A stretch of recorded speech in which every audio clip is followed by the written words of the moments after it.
Ilustrasinya seperti ini ya. Jadi ada seorang yang ingin menabung di bank sebesar 10 juta ya. Berapakah jumlah uang saya selama 5 tahun? Kemudian di sini pihak bank menjawab,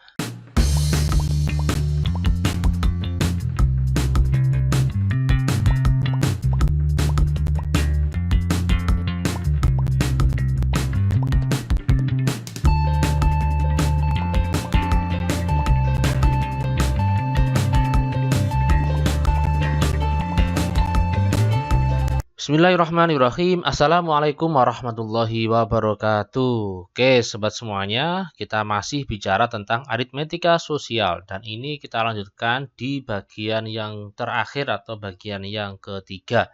Apa aja yang kita bahas? Oke, jadi langsung saja. Cakupan materinya yaitu yang pertama kita akan bicara tentang bunga tunggal. Ya, di mana nanti kita akan pecah menjadi tabungan ya. Kemudian angsuran. Nah, tabungan ini juga akan kita pecah menjadi beberapa jenis soal ya. Oke, angsuran, kemudian PPN itu apa, PPh itu apa. Nah, seperti ini.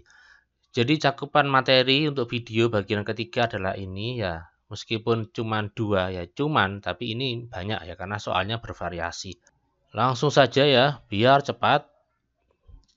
Oke. Bunga tunggal. Nah, ini yang pertama yaitu tentang tabungan. Jadi saya bedakan antara tabungan dengan pinjaman biar lebih mudah nanti. Yang pertama di sini ya ada seorang pemuda, ini saya ingin menabung uang saya sebesar 10 juta. Berapa jumlah uang saya kalau saya nabungnya selama 5 tahun? Nah, ini katanya orang ini, oh, bank kami menerapkan bunga tunggal sebesar 5% per tahun. Sehingga uang Bapak akan menjadi Rp12.500.000. Nah, ini bagaimana kok bisa ketemu 12 juta sekian? Nah, ini kita akan pelajari di materi berikut ini ya. Oke, contoh. Akif menabung uang di bank sebesar 1 juta rupiah. Ini 1 juta ya. Kemudian dengan suku bunga tunggal sebesar 15% per tahun. Bunga tunggal itu apa? Bunga tunggal adalah bunga yang besarnya tetap dari waktu ke waktu. Nah, jadi bunganya selalu sama. Dihitung dari modal awalnya, dihitung dari tabungan awalnya berapa. Tentukan bunga yang diperoleh setelah dia menabung selama 2 tahun. Oke, jadi kalau 1 tahun ya, 1 tahun berarti kan 15% kalikan dengan modal atau kalikan dengan tabungan awal ya kan? Karena di sini diketahui bahwa bunganya adalah 15% per tahun. Oke, berarti 15 per 100 kalikan 1 juta. Kita tinggal dicoret aja nolnya ya. Nol coret, coret. Oke, berarti nolnya ada 4. Berarti 150.000. Ini tahun pertama. Kalau tahun kedua, karena dia kan punya selama 2 tahun, ya berarti kita kalikan dengan 2. Jadinya 300.000. Nah, seperti ini ya. Tinggal ditambahkan aja 90.000. Jadi ini yang dimaksud dengan bunga tunggal ya, selalu sama. Setiap tahun ya bertambahnya ya 150.000. Oke, ini merupakan pengertian dari bunga tunggal. Adapun di bank-bank saat ini itu menggunakan bunga bukan bunga tunggal tapi bunga majemuk. Jadi ini hanya contoh saja ya. Kalau pada kenyataannya ya nggak seperti ini. Oke. Selanjutnya, tentukan bunga yang diperoleh setelah menabung selama 6 bulan. Nah, ini yang B ini pertanyaannya adalah dalam bulan. Kalau tadi adalah tahun ya, 2 tahun. Nah, sekarang dalam bulan. Oke. Nah, di sini kita tahu ya, 6 bulan itu kan setengah tahun kan? Iya. 6 bulan itu kan setengah tahun. Karena tahun kan ada 12 bulan.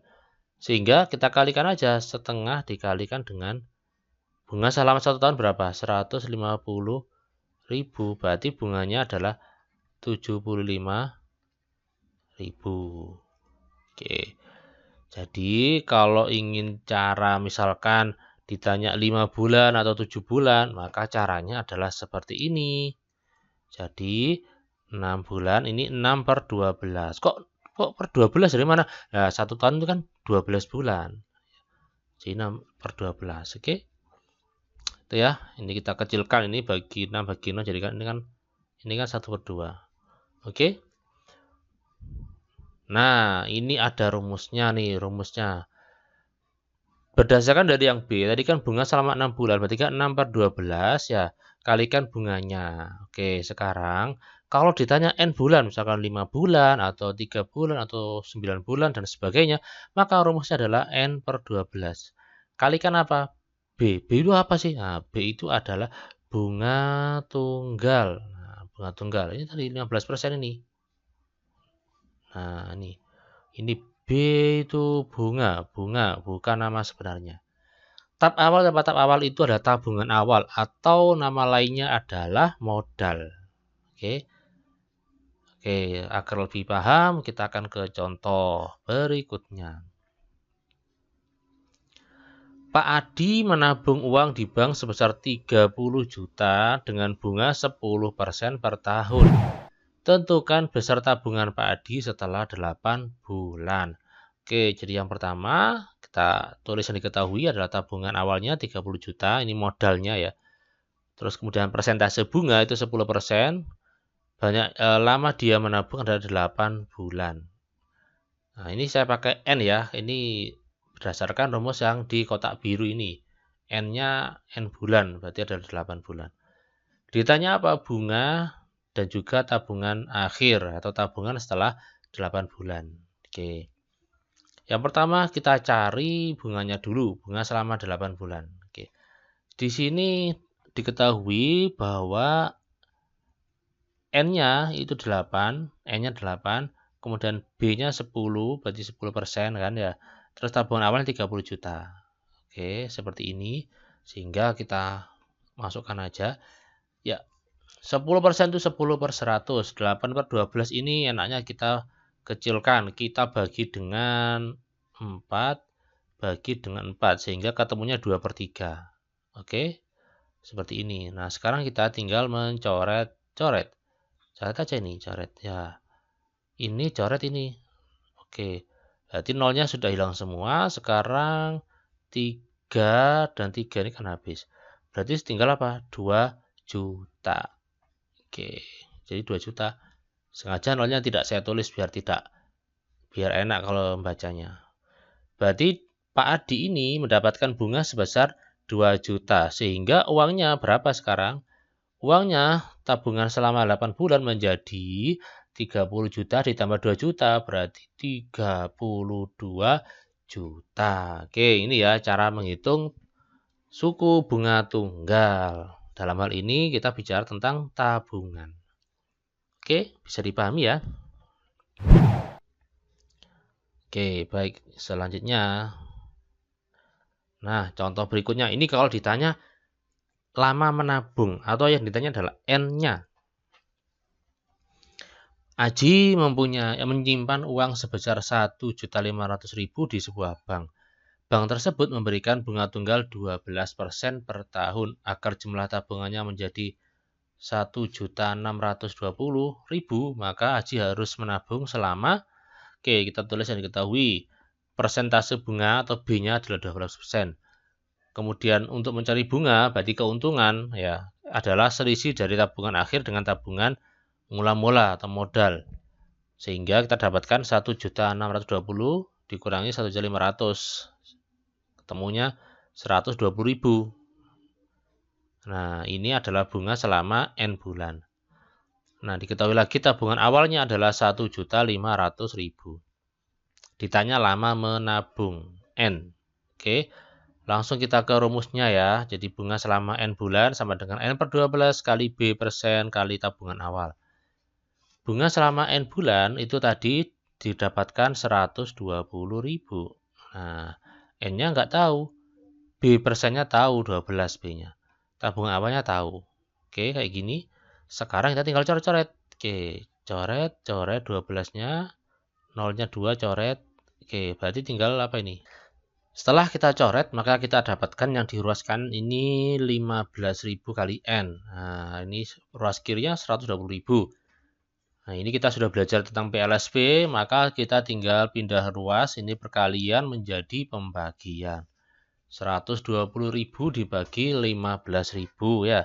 Ini nolnya kita coret, Berarti 120 dibagi 15.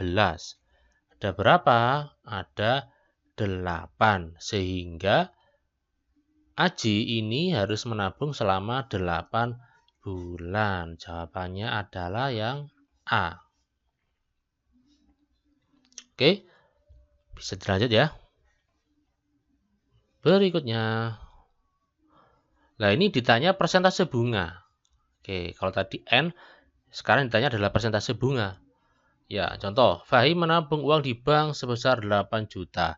Setelah 8 bulan, uangnya diambil sebesar 8.800.000. Pertanyaannya adalah berapakah persentase suku bunga tabungan yang diberikan bank tersebut? Oke, jadi kita cari keuntungan atau bunganya dulu.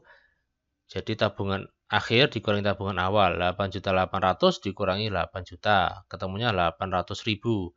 Kemudian tabungan awalnya kan diketahui 8 juta. Kemudian N-nya 8 bulan. Persentase bunganya tidak diketahui. Oke. Kita langsung gunakan rumus yang ada di kotak biru ini. Bunga selama N bulan sama dengan N per 12. Kali B persen kali tabungan awal.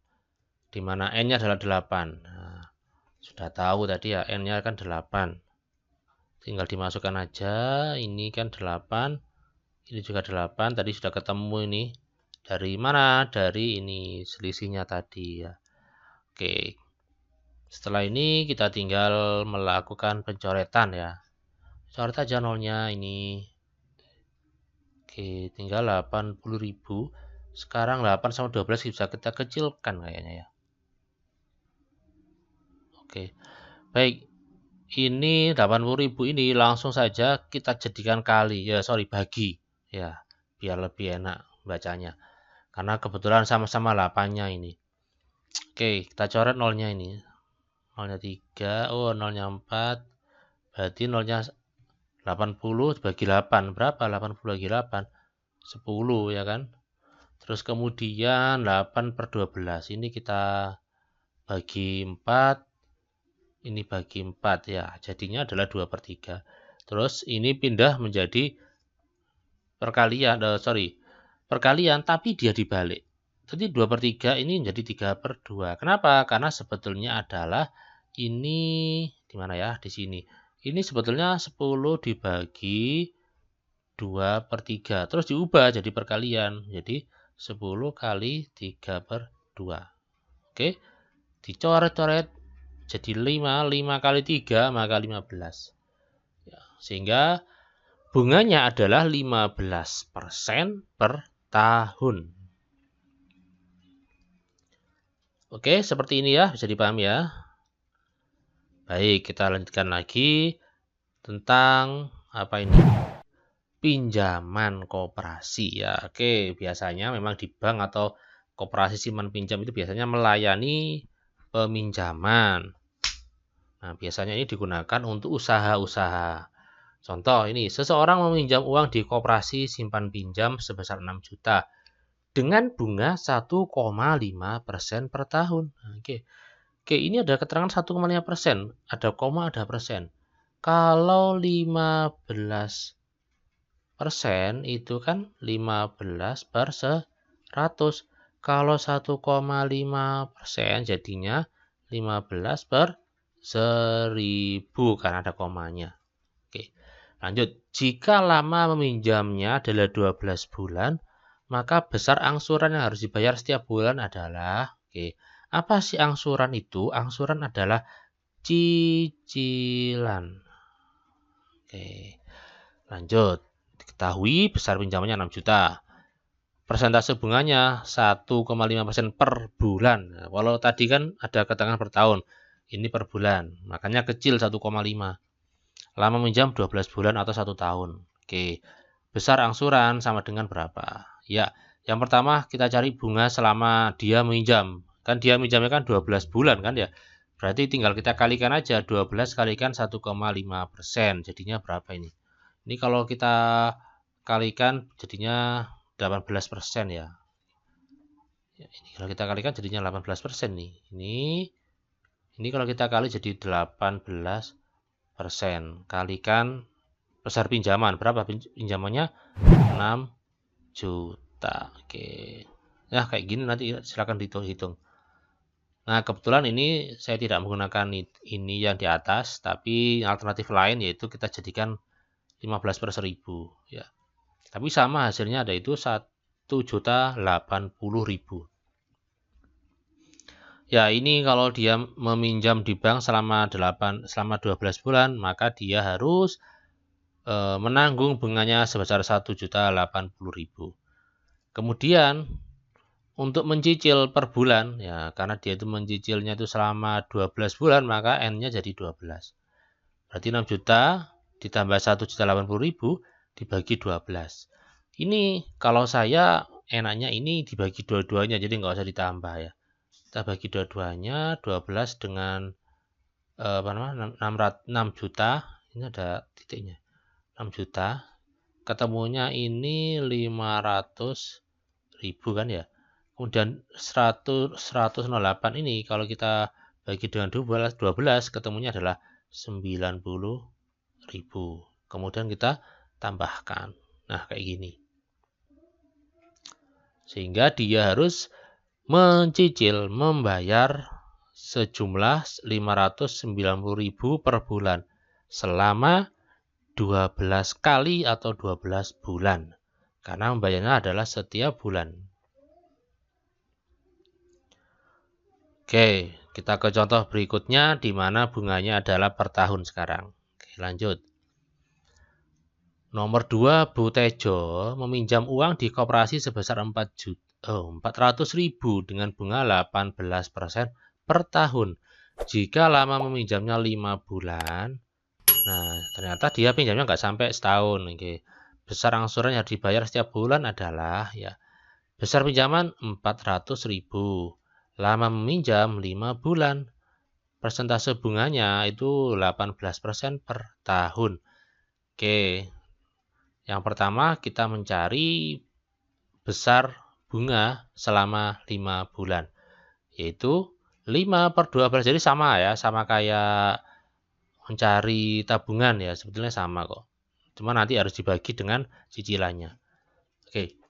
5/12 kali persentase bunga, ya bunganya kan 18% karena per tahun, makanya ini per 12 ya.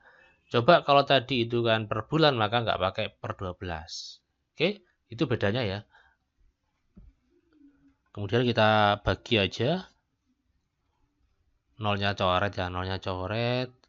Kemudian 12 dan 18 ini kita bagi 6. Ya, bagi 6 jadinya 3/2. Kemudian ini kan juga bisa ini.